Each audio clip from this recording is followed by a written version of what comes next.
Hey YouTube, how's it going? Kevin Cleary here with a knife video. Today I want to have a little discussion video. Should be kind of fun, should be interesting. I want to talk about steel. Now this blade steel is 14C28N and it's a very good blade steel. And if I was reviewing this knife, I would be saying, hey, this steel is quite good.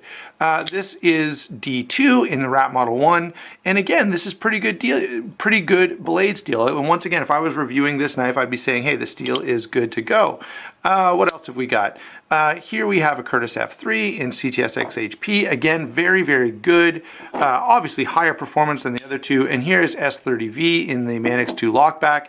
Again, good steel. And so, you know, all of these knives, if I was reviewing them, I would say, hey, these steels are pretty good. They're all gonna be well suited to your average EDC cutting task. You know, they're gonna hold an edge moderately well. And for most people's uses are gonna be just great, okay? However, from time to time, you know, if conditions are exactly right, we will get, you know, steel that has been exposed to gamma radiation or is empowered by Earth's yellow sun, or, you know, some other special circumstance where it becomes not just good steel, but becomes super steel.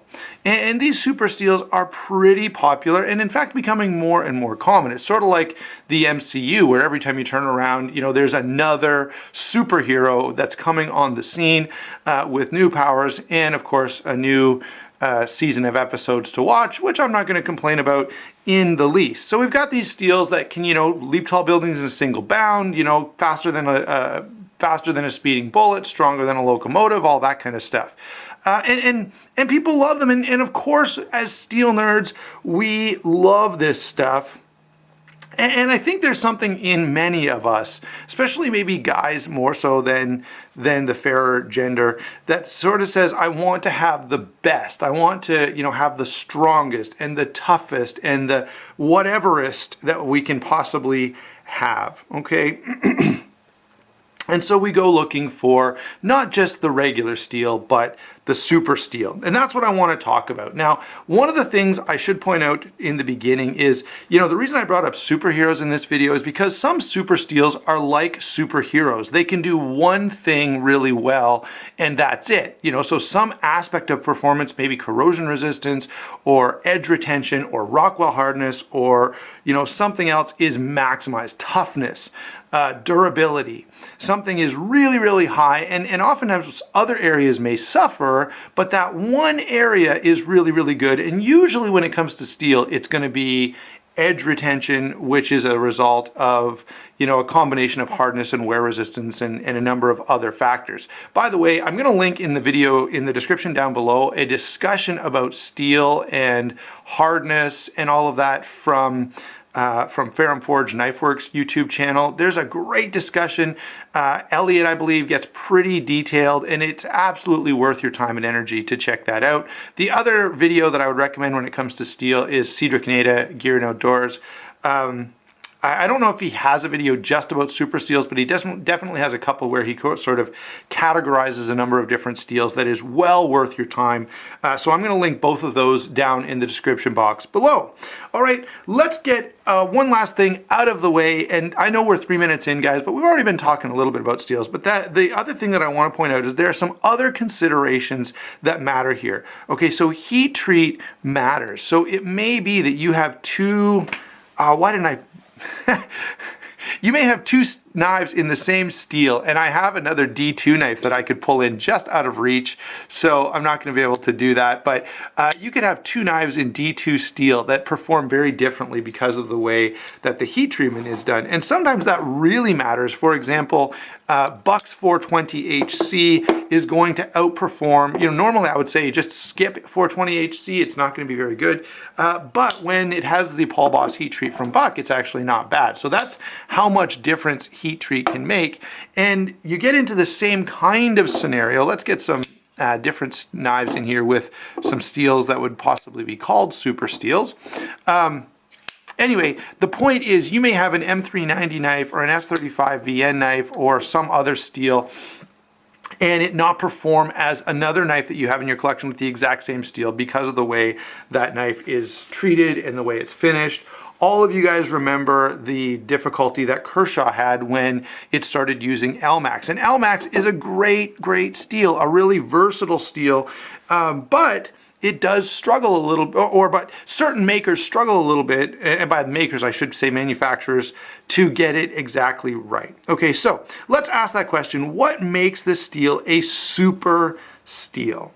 Okay, generally what we mean by that is that some property, and again, it's normally going to be associated with edge retention or corrosion, or edge retention or toughness or durability.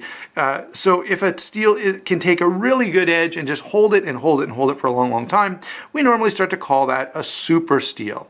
Now there are various emphases. I'm gonna break these into kind of two most common categories. Some are stupidly hard. They get crazy hard, such as S90V. We could add to that list ZDP 189, Maximet S110V, and there are various nuances between those steels, okay? And out of the ones I just listed, in my opinion, and it's a humble opinion, okay, but S110V is probably going to be the most suitable for most people. It can get very hard, but tends to be a little easier to sharpen and not quite as chippy as some of the other steels that I've mentioned. Okay, S90V and ZDP 189 and possibly Maximet can be very difficult to deal with. And just a word to the wise here, in the Apostle P's recent video about a Maximet knife, he pointed out that he's had 6 or 8 or maybe even 10 steel Spydercos with the Maximet steel, and that he's had issues with a lot of them. Okay, so and by the way, Maximet has the reputation for being extremely difficult to deal with. And because of that, it's going to be more expensive. And by the way, these steels generally are going to cost more. The S90Vs, the S110, 189 ZDP, or ZDP 189, all of those steels, they generally are going to cost a little more, not only because they're more expensive to buy in the first place, but because they're more difficult to machine. You're going to be throwing away more blades that didn't work out right. You're going to have more blades that end up chippy or too difficult to machine or whatever else. And so there's more waste as well with those steels. Plus, you're going to have more wear and tear on your tools. So you're going to be replacing your tooling more often. So lots and lots of reasons that all of these steels cost more. And Maximet, I'm going to bring up one more time, it has the worst reputation of all of these. It has a reputation for being just a real bear to work with. Okay, so that's something to keep in mind, and maybe that helps you understand why those, you don't see a lot of them, and when you do, they're going to be a little more expensive. So that's the first category that I'm going to discuss, and those are steels that have high edge retention, but they do have a weakness. Okay, often these steels are going to be harder to sharpen. Maybe for some people, just impossible to sharpen. Some people will say, I've got to send my S90V or my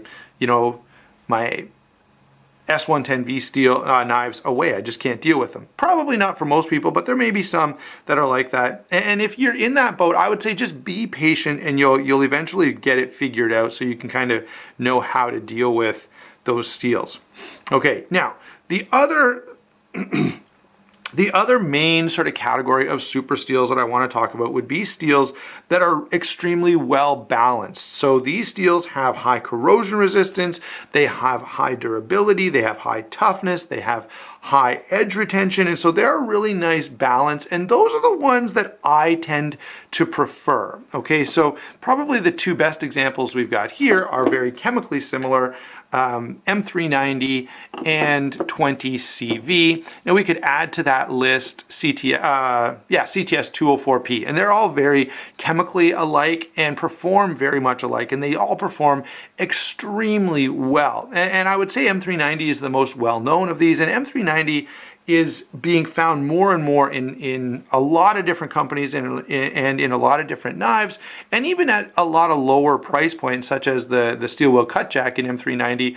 Now, just a point on that, Nick Shabazz, if you've watched his video, he talked about the grind being quite thick on that. I haven't heard anyone else talk about that. I'd love to get one of those M390 cut jacks in hand so I could make my own assessment of it, and hopefully I will and be able to share that with you. But these are steels that are going to be very well balanced, and really, you know, you could probably add S35VN to that list, even though it doesn't usually get lumped in with the super steel sort of category. All right, the other steel that I would be tempted to put in there would be Crewware, but Crewware is not as stainless as all of these guys, okay? Crewware is a great performing steel, and again, it's more balanced than some of the other, it doesn't tend to be as chippy as some of the ones we talked about.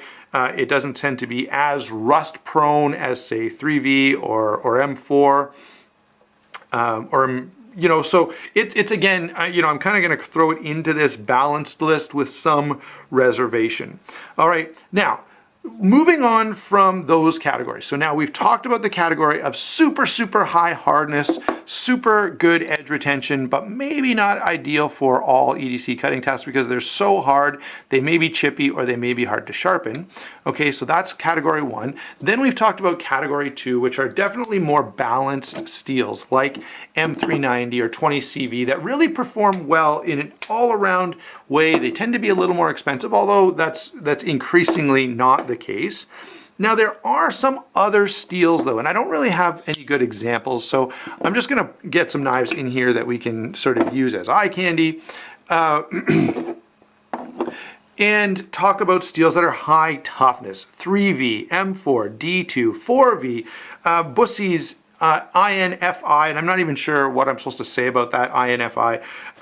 Those are all steels that are very, very tough. And we could even add, spring steels like what Essie uses. Those steels, again, they excel at a particular skill. They're supposed to be very tough, very durable, great for bushcrafting knives, hard use knives, that kind of thing. Although I don't think any of these are stainless. Okay, and so you're sacrificing that aspect. You're kind of upping the carbon content to get really tough, durable, springy steels that you can really, really pound on and still be okay. Normally, by the way, these kind of are not really spoken of as super steels, but I'm gonna, since we're talking about emphasizing one characteristic, I feel like it's fair to include them. And then finally, there are super corrosion resistant steels like H1 in the Spyderco Salt series, and more recently LC200N.